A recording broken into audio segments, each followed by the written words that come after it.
Hi and welcome back, guys. Hope you all are having a great day out there. We have several things to put out on your radar here today as it relates to both Ripple and XRP. All I ask is if you do like talking Ripple and XRP, drop an X in the comment section, smash that like button, give us a big thumbs up. Let's put some positive vibes out in the world here today on this Thursday and share the content.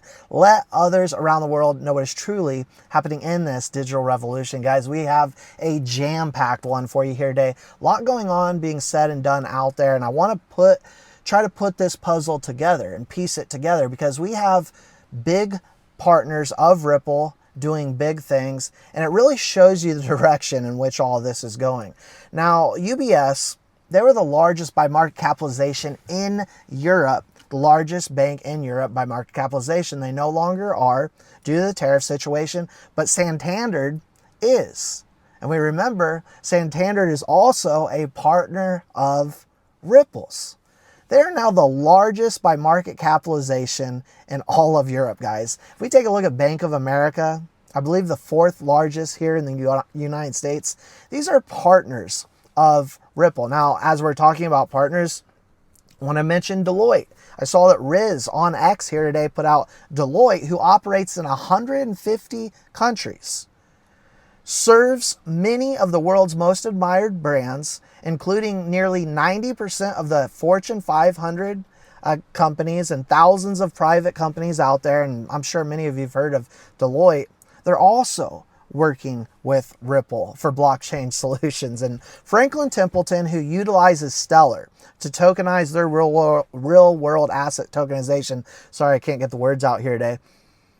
They put out here today that Standard Chartered, who also invested in Ripple, is a partner of Ripple, and OKX has launched a collateral mirroring program, allowing institutional clients to use crypto and tokenized money market funds held by, again, Standard Chartered. And so what we're doing here is we're putting everything together and showing you how this isn't all by coincidence. Everything is coming together collectively. Now, over in Europe, as we might as well go ahead and talk about what just happened with cuts, interest rate cuts down to 2.25. We can't get them here in the United States, but the European Central Bank here today cuts interest rates to 2.25.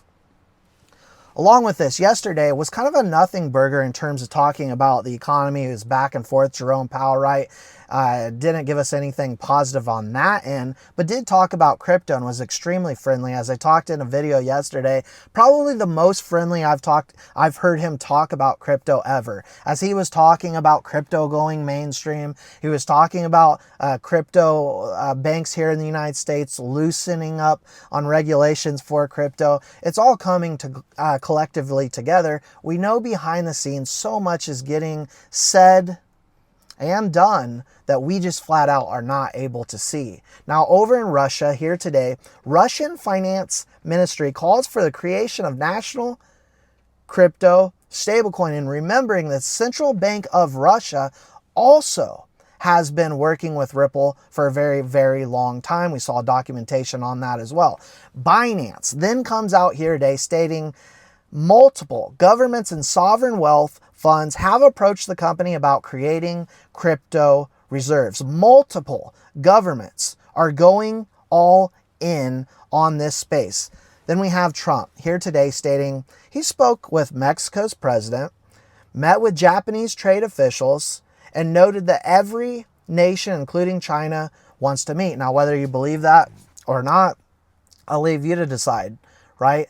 But I think it is very obvious that these tariff problems that we have, if you want to call them problems, or they're trying to make solutions out of a chaotic situation we have right now, eventually will subside.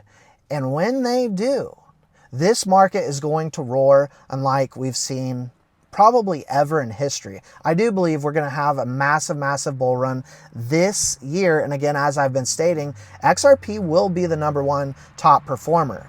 Now, earlier here today and the end of last year, XRP was trending. Everyone wanted to talk about it. It was popular. Now it's getting to a point where a lot of FUD is coming to the table. I just saw that CoinDesk actually here today put out some FUD stating that XRP is going to $1.60. Now, whether it does or not, if it does, I'll just buy more. But the fact is, they just go with the sentiment of the market, right?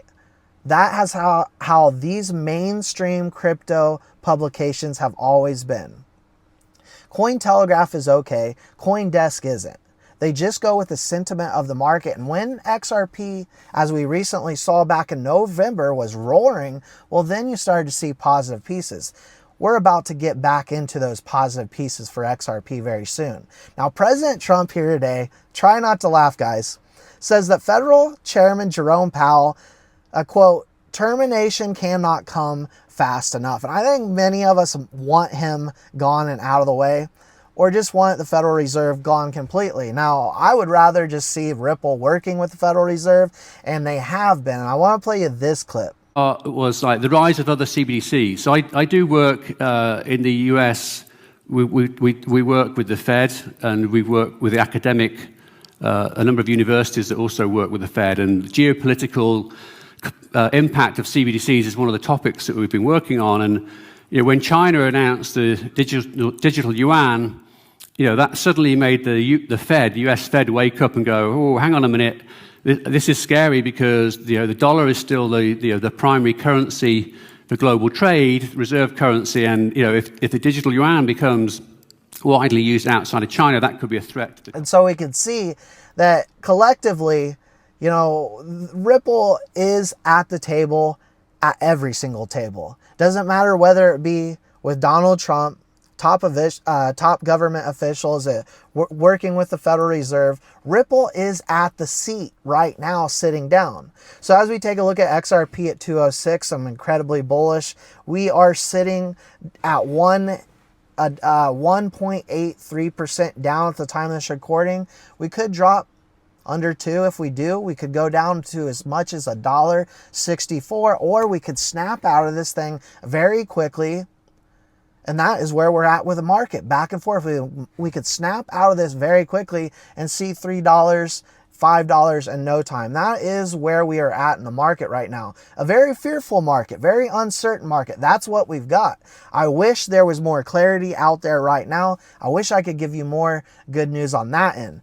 But if we put all the pieces together and we see what Ripple is doing, this price right now is irrelevant, because if you know what you hold and you know where this is going, this is an absolute steal and the best opportunity in the market, in my personal opinion. Now, those are my thoughts, my opinions. Let me know yours in the comment section below, guys. As always, I appreciate your time. Please don't forget to like and subscribe, turn on those notification bells, and we'll see you all in the next one.